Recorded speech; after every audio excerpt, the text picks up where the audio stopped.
దక్షిణ కాశీగా పిలువబడే పుణ్యక్షేత్రం శ్రీకాళహస్తి క్షేత్రం. ఈ క్షేత్రం పేరులోనే ఓ గొప్ప విశేషం ఉంది. శ్రీ అంటే సాలీడు, కాళ అంటే పాము, హస్తి అంటే ఏనుగు.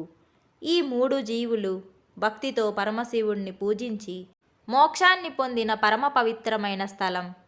శ్రీకాళహస్తి ఆలయానికి ఆ పేరు ఎలా వచ్చింది? ఒక పాము, ఒక ఏనుగు కలిసి ఒకే లింగాన్ని ఎలా పూజించాయి? వాటి మధ్య జరిగిన ఆ భక్తి పోరాటం ఏంటి? హస్తి అంటే ఏనుగు అని మనకు తెలుసు, మరి కాళ అంటే ఏమిటి? వీటన్నింటి గురించి ఈరోజు వీడియోలో మనం తెలుసుకోబోతున్నాం. వీడియోను చివరి వరకు చూడండి. లోగడ దక్షిణ కైలాస క్షేత్రంలో వాయులింగాకారంలో ఉంటున్న పరమేశ్వరుణ్ణి కాలము అను పేరుగల ఒకానొక సర్పశ్రేష్టం నియమబద్ధంగా ప్రతిదినం పూజిస్తుంటుంది. ఆ సమయంలోనే ఒకానొక గజేంద్రం కూడా పరమేశ్వరారాధన చేస్తూ ఉంటుంది. కాలం ఉత్తమమైన మణి సముదాయంతో అనుదినం ప్రాతకాలంలో పూజించి వెళుతుంటుంది.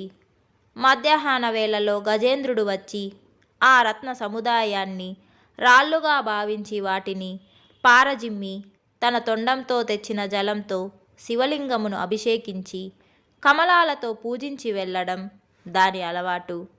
మరుసటి రోజు ఉదయం సర్పం పూజకు రాగా ఏనుగు చేత పూజార్థం సమర్పింపబడి ఉన్న కమలాలను తొలగించి మనులతో పూజించి వెళ్తుంటుంది. ఇలా కాళహస్తులు రెండు ప్రతిదినం క్రమం తప్పకుండా పూజిస్తూ పరస్పర పూజా విఘాతమునకు ఓర్వలేనివై ఒకదానిపై మరొకటి ద్వేషభావం పెంచుకొన్నాయి. తమ చేసిన పూజను అనుదినం చెరుస్తూ ఉన్న దుర్మార్గుడెవడో కనిపెట్టి సంహరించాలని పరస్పరం నిశ్చయించుకున్నాయి అవి. అంచేత ఓనాడు విష్ణుతీర్థ సమీపంలో తూర్పున ఉన్న ఉత్తమమైన తీర్థం కాలతీర్థంలో కాలం స్నానం చేసి వాయులింగం చెంతకు వచ్చి శ్రేష్టములైన మనులతో అర్పించింది. తదనంతరం తన శత్రువును తుదముట్టించాలని భావించి శివలింగం వెనక భాగంలో రహస్యంగా దాగింది.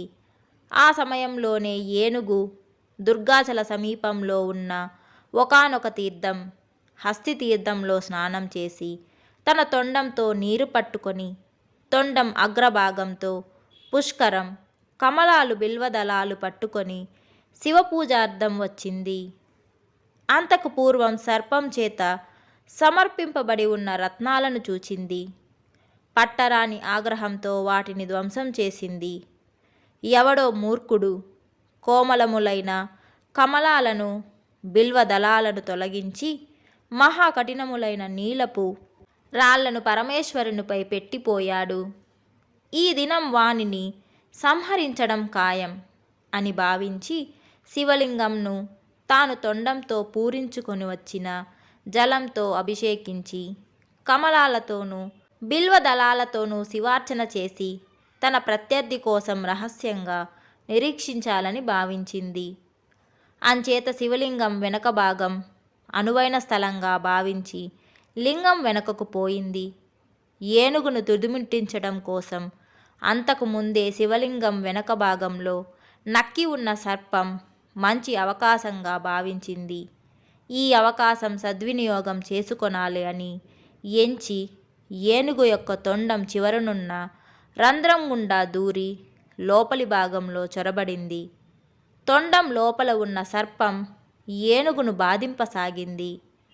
ఏనుగు ఆ బాధ సహింపలేక తొండమును వేగంగా ఊపుతూ ముంగాళ్ళు పైకెత్తి భయంకరంగా గ్రీంకరిస్తూ వికటాట్టహాసం చేయసాగింది. కానీ తొండం వివరాగ్రంలో ఉన్న ఆ సర్పం ఏనుగును మరీ బాధింపసాగింది. సర్పం వల్ల కలుగుతున్న బాధకు తాళలేక ఏనుగు లింగం వెనక భాగంలో ఉన్న శివానందైక నిలయ పర్వతచర్యను తన యావచ్చక్తిని వినియోగించి హరహర మహాదేవ అంటూ ఢీకొనింది. ఆ దెబ్బతో కుంభస్థలం పగిలి ఏనుగు మృతి చెందింది. తొండం లోపల ఉన్న సర్పం కూడా ఆ తాకుకు తట్టుకొనలేక శివ శివ అంటూ మరణించింది. ఇలా పరస్పర వైరుధ్యంతో కాళహస్తులు రెండు మరణించాయి. అందువల్లనే ఈ క్షేత్రం కాళహస్తి నామం సంతరించుకుంది. ఈ రెండింటికి ముందు శ్రీ సాలెపురుగు కూడా ఈ క్షేత్రంలో మృతి చెందడం వల్ల ఈ క్షేత్రం శ్రీ కాళ హస్తిగా లోక విస్తృతమయ్యింది. ఈ మూటి యొక్క గుర్తులు వాయులింగంలో ఈనాడు కూడా కనబడుతుంటాయి. సర్పము ఏనుగుల పూర్వజన్మల పుణ్య ప్రభావం వల్ల ఆ సమయంలో మరణ సమయంలో హంసవాహనం మీద సరస్వతి చతుర్ముఖులు, గరుడ వాహనం మీద లక్ష్మీనారాయణులు, మూషిక మయూరాల మీద గజానన షడాననలు, ఐరావతం మీద ఇంద్రాని ఇంద్రులు, సకల దిక్పతులు, మహర్షులు, యక్షర కిన్నర కింపురుషాది దేవయోనులు, మూర్తిమంతులైన సప్త సముద్రాలు, పుణ్యక్షేత్రాలు, సమస్త యజ్ఞాలు, చతుర్వేదాలు, పురాణాలు పరమేశ్వర సందర్శనార్థం విచ్చేశాయి. చంద్రకళాధరుడై సదాశివుడు వాయులింగం నుండి ఉద్భవించి తన చెంత మృతుజీవులుగా పడి ఉన్న కాళహస్తుల రెండింటిని పునర్జీవింపచేశాడు. అవి పరమేశ్వరుణ్ణి నానా విధాలుగా పూజించి భక్తిపూర్వకంగా ప్రణమిల్లి శివానుగ్రహం వల్ల శివ సాయుధ్యం పొందాయి. మాఘశుద్ధ ఏకాదశి ఆరుద్ర నక్షత్రయుక్త సోమవారం నాడు ఆ రెండింటికి పరమేశ్వర అనుగ్రహం లభించడం వల్ల ఆ తిథి నాడు సువర్ణముఖి నదిలో ఉన్న విష్ణుతీర్థం సమీపంలోని కాలతీర్థంలోను, రుద్రార్ధికి ఉత్తరం నదిలో ఉన్న హస్తితీర్థంలోను స్నానం చేసి పద్మాలతో, బిల్వదళాలతో, మణులతో గాని లేదా వీటిలో ఏ ఒక్కదానితోనైనా శ్రీ కాళహస్తీశ్వర లింగమును పూజించడం వల్ల సర్వోత్కష్టమైన ఫలం లభిస్తుంది. ఈ గాథ ఆధారంగా శతనామాబ్జ మాలికలో 15వ నామం కాళేభజంజన ధ్వంసినే నమః. కృష్ణ సర్పమునకు ఏనుగుకు ముక్తిని ప్రసాదించిన శ్రీ కాళహస్తీశ్వరునకు వందనం అను నామధేయం ఏర్పడింది. అయితే ఈ కాళహస్తుల పూర్వజన్మ గాథల గురించి కూడా ఈ వీడియోలో విందాం. కాలము అంటే సర్పము లోగడ హిమవత్పర్వత ప్రాంతమందలి ఒకానొక గుహలో వేదశాస్త్ర సంపన్నుడు పరమ దరిద్రుడు అయిన ఒక బ్రాహ్మణుడుంటేవాడు.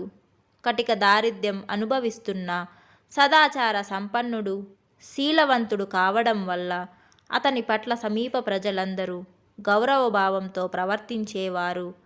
ఆ బ్రాహ్మణుడు సంపన్నులైన వారి ఇండ్లకు వెళ్ళి వేద పారాయణం చేస్తుండడం వల్ల వారిచ్చు ద్రవ్యంతో కాలం గడుపుతుండేవాడు.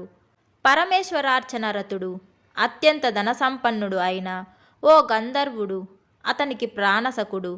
ఆ గంధర్వుడు అత్యంత ధనికుడు కావడం వల్ల నిత్యం మనుల సముదాయంతో ఈశ్వరార్చన చేసేవాడు. ఓ నాడు నిరుపేద అయిన బ్రాహ్మణుడు గంధర్వుని సమీపించి అతనితో ఇలా అన్నాడు: మిత్రమా, నీవు నిత్యము రత్న సంపదతో శివార్చన చేస్తున్నావు కదా. రత్నరాశితో ఈశ్వరార్చన చేయడం వల్ల ప్రత్యేకమైన ఫలం ఏదైనా లభిస్తుందా? అయినా నీకు నిత్యం రత్నాలెలా లభిస్తున్నాయి? చాలా ఆశ్చర్యంగా ఉంది నాకు. కనుక దాచుకొనకుండా యథార్థం చెప్పు. ఇలా అడిగిన ఆ పేద విప్రునకు గంధర్వుడు ఇలా సమాధానం చెప్పాడు: స్వామి, రత్నములతో శివపూజ చేసిన వారికి బ్రహ్మాది దేవతలకు సైతం లభించని శివ సాయుధ్యం లభిస్తుంది. అంతేకాక చివరి జన్మ కూడా అవుతుంది. అలాంటి వ్యక్తికి పునర్జన్మ అంటూ ఉండనే ఉండదు. పునర్జన్మ దోషం తప్పక పరిహరించబడుతుంది. ఇది సత్యం. అంచేత అలా రత్నాలతో ప్రతిదినం శివపూజ చేస్తున్నాను. ఈ రత్నాలు నాకెలా వస్తున్నాయో కూడా చెబుతాను విను. సప్త సముద్రాలతో నాకు అనంతమైన మైత్రి ఉంది. ప్రతిదినం శివపూజకు అవసరమైనన్ని రత్నాలు, మణులు అవి ప్రసాదిస్తుంటాయి. వాటితో నియం తప్పక శివపూజ చేస్తుంటాను నేను. అలా రత్నాలతో శివార్చన చేయందే పచ్చి మంచినీరు కూడా ముట్టను. ఇది నా వ్రతం. నీవు యోగ విద్యలో నిష్ణాతుడివి కదా. ఆ విద్య సాయంతో నీవు నాగరూపం ధరించి పాతాళలోకం వెళ్ళి రత్నరాసులు తెచ్చుకొని శివార్చన చేశావంటే తరిస్తావు. ఇలా చెప్పిన గంధర్వుని మాటలు విని యుక్తియుక్తంగా ఉన్నందున తానెరిగిన యోగ విద్యా ప్రభావంతో సర్పంగా రూపాంతరం చెంది కాలుడు అను నామంతో ఒప్పారుతూ పాతాళలోకం వెళ్ళి రత్నరాసులు తెచ్చి శివార్చన చేయసాగి తన ప్రత్యర్థి అని భావించిన ఏనుగుని చంపి ఏనుగు చేత మృతి చెంది శివసాయుధ్యం పొందింది. అలాగే హస్తి ఏనుగు పూర్వజన్మ గాథ కూడా విందాం. మలయ పర్వత ప్రాంతంలో సమస్త వేదశాస్త్ర పారంగతుడైన ఒకానొక పేద బ్రాహ్మణుడు వేద పారాయణ చేస్తూ ద్రవ్యార్జన చేసి జీవనం గడుపుకుంటూ సదాచార సంపన్నుడుగా ఉండేవాడు. ఓ మాఘబహుళ చతుర్దశి నాడు మరో బ్రాహ్మణుడు ఉపవసించి రాత్రి జాగరణ చేసి శివపూజ చేస్తున్న తరుణంలో వేద విక్రయం చేస్తున్న బ్రాహ్మణుడు యాదృచ్ఛికంగా అచ్చటికి వెళ్ళాడు. ఆ చోట జరుగుతున్న శివపూజా కార్యక్రమం చూస్తూ శివ సన్నిధిలో వెలుగుతూ ఉన్న దీపమాలికలు చూశాడు. కొన్నాళ్లకు ఆ బ్రాహ్మణుడు సర్పదష్టుడై మరణించాడు. అలా మరణించిన బ్రాహ్మణుడు లోగడ వేద విక్రయం చేసి జీవించినవాడు కనుక భయంకరమైన ఏనుగుగా జన్మించాడు.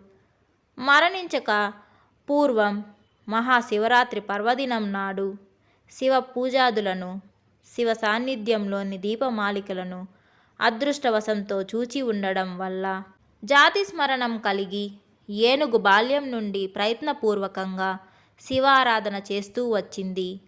ఆ ఏనుగు ప్రతిదినం కమలాలతో బిల్వదళాలతో క్రమం తప్పకుండా శివార్చన చేస్తుండడం వల్ల దాని శివభక్తి పారవశతకు సంతసించి ఓ రోజు బ్రహ్మదేవుడు మహావిష్ణువు అంతటి వారు కూడా దానికి నమస్కరించారు. శివపూజా పరాయణుడు ఏ జాతివాడైనా అందరికీ పూజనీయుడే అని వేదం కూడా చెబుతూ ఉంది. ఇది కేవలం మానవులకే కాక తిర్యగ జంతువులకు కూడా వర్తిస్తుంది. శివపూజా పరాయణులైన భార్యా పిల్లలను కూడా భర్త ఆదిగా గల వారందరూ విధిగా గౌరవించవలసిందే. అలాంటి వారందరూ వందనీయులే. అంచేతనే బ్రహ్మాది దేవతలందరూ ఆ ఏనుగుకు నమస్కరించారు. శివపూజ పారమెరిగిన ఆ ఏనుగు తన ప్రత్యర్థిగా భావించిన సర్పమును చంపి సర్పం చేత మరణించి శివ సాయుధ్యం పొందింది.